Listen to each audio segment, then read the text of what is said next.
Behin batean, bazen atxotxo bat bakarrik bizi zena, eta inorekin hitz egin ezin zuena.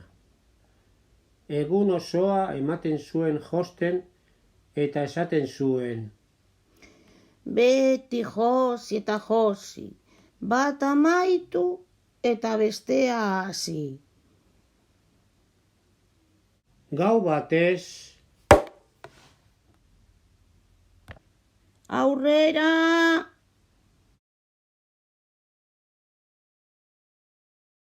Hau bai harrigarria, bakarrik etorri diren bioin.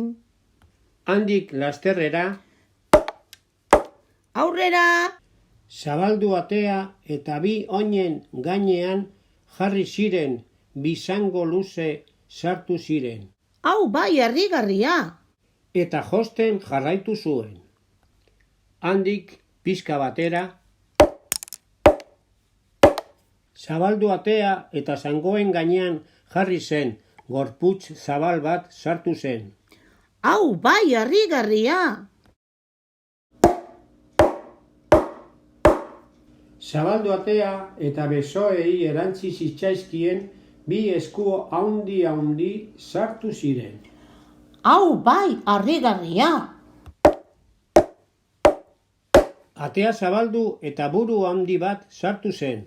Burua gorputzaren gainean jarri zen. Zertarako dituzu horren zango luzeak? Lasterka egiteko, Eta zertarako dituzu horren beso luzeak? harria jasotzeko, Eta zertarako etorri zara ona?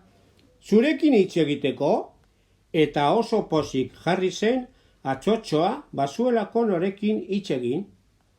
Eta ala bazan, ala ez bazan, sar dadila kalabazan, eta irten dadila hartzen da pikastolan.